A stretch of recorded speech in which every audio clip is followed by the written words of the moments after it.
भिवानी उनकी रही है, वो भिवानी के रहे हैं और भिवानी से उनका एक अलग जुड़ाव है। देखो, एक कार्यकर्ता के तौर पर मैं कह सकता हूँ, पार्टी के तौर पर मैं नहीं कह सकता, कार्यकर्ता के तौर पर मेरी भी दिली इच्छा है कि वो अपनी भिवानी को आकर के भविष्य में संभालें। लोकसभा या विधानसभा ये उनको तय करना है, पार्टी के नेतृत्व को तय करना है। मेरी दिली इच्छा है कि वो भिवानी, दादरी, ये जो सारा क्षेत्र है वो इनका कर्म क्षेत्र है और वो यहाँ से नेतृत्व करें, विधानसभा या लोकसभा, वो भविष्य में उनको चुनें।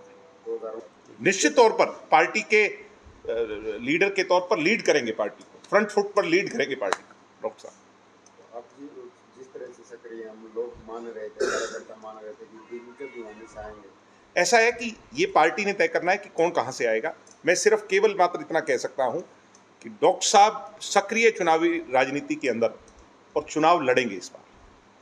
कौन कहाँ से आएगा तो भविष्य की गर्व।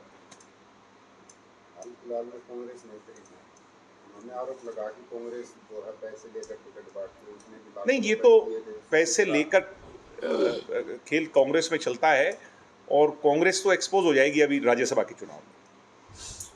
गेम हाथ से फिसल चुका है, माटी की तरह। वो जो कहते हैं ना कि जैसे रेत हाथ से फिसल निकल जाता है, कांग्रेस के हाथ से रेत निकल चुका है। कल इन लोगों ने अपनी एक सीएलपी की मीटिंग बुलाई जिसमें 5 से 7 विधायक गुम थे, वो आए ही नहीं, पहुंचे ही नहीं। कांग्रेस इस राज्यसभा चुनाव के अंदर ये कांग्रेस का असली चेहरा सामने आ जाएगा, इनेलो का असली चेहरा सामने आ जाएगा और बीजेपी का पूंजीवाद सामने आ जाएगा। क्या कांग्रेस और इनेलो कमजोर हैं या फिर बीजेपी ज्यादा ताकतवर है? बीजेपी के दबाव में असली में कौन काम कर रहा है ये साफ हो जाएगा। बीजेपी आज अपने तंत्र से, अपनी स्टेट एजेंसी से कैसे सारे सिस्टम को चला रही है, कैसे इन्हें डरा और धमका रही है, कैसे ये निराश और हताश होकर के ये लोग दुबके बैठे हैं। इनेलो का कोई बयान क्यों नहीं आ रहा? मैं पूछना चाहता हूं इनेलो वालों से, किसको मदद करोगे? आपके 2 विधायक हैं, किसको मदद करोगे? चौधरी देवीलाल जी की अगर असली में विचारधारा के वारिस बनना चाहते हो तो कमेरे को मदद करोगे या व्यापारी को करोगे? ईरान इजराइल युद्ध के चलते गैस की किल्लत है, कमर्शियल जो सरकार को एस्मा लगाना पड़ा है और जो गैस की किल्लत नहीं है। हमें चिंता, अगर ये यूं ही चलता रहा तो आने वाले समय में पेट्रोलियम उत्पादक जो भी हों उन सभी की किल्लत हो जाएगी, जिससे कि बहुत बड़ी जो है चिंता का विषय है ये देश के लिए, देश की सरकार के लिए। दीपेंद्र सिंह हुड्डा ने कहा है कि यूएस में बैठे ट्रंप देश को चला रहे हैं, दुर्भाग्य है ऐसे में प्रधानमंत्री का। किसने? दीपेंद्र हुड्डा ने कहा है। दीपेंद्र हुड्डा, दरअसल सच्चाई ये है कि वो, कल मैंने उनका हाल देखा, उनका नेता ही उनकी पूछ नहीं कर रहा, गाड़ी से धक्के मार मार के बाहर निकाल दिया।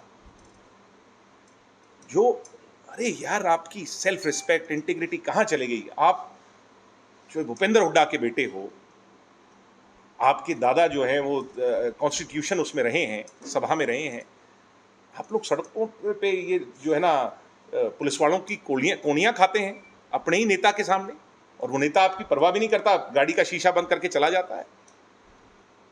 यानी ऐसा मुझे देख देख कर कई बार बड़ा असहज महसूस करता हूं मैं कि क्या इन लोगों को कांग्रेस में सम्मान मिलता है? क्या कांग्रेस में जो ड्यू रिस्पेक्ट है हुड्डा खानदान की, वो राहुल गांधी तो मेरे हिसाब से किसी की परवाह नहीं करती। कल वो पगड़ी पहने हुए ऐसे लग रहे थे जैसे किसी अंग्रेज ने पगड़ी पहनी हो, अच्छे लग रहे थे वैसे। किसान के घर पहुंचे, उस तरह से तमाम चीजें, उसके साथ साथ उन्होंने प्रधानमंत्री को कटाक्ष किया। अच्छी बात है, अच्छी बात है कि वो किसानों के घर आएंगे तो सीखेंगे। अभी तक तो उन्हें यही नहीं पता कि इसमें लाल और हरी मिर्च में क्या फ़र्क होता है। अभी तक तो उन्हें ये नहीं पता कि गाय और भैंस में क्या अंतर होता है, इनके दूध में क्या फ़र्क होता है, कौन सी फसल कब बीजी जाती है, कब लावणी करनी पड़ती है। अभी तक बहुत सारी चीज़ें वो सीखेंगे, बहुत पीछे हैं, वो सीखेंगे, धीरे धीरे सीख रहे हैं। अच्छी बात है, सीख रहे हैं, मैं तो उन्हें बधाई दूंगा। और हरियाणा का तो कल्चर ही ऐसा है कि हरियाणा वाला सीख जाओगे तो जरूरत ही नहीं दूसरा सीखने की।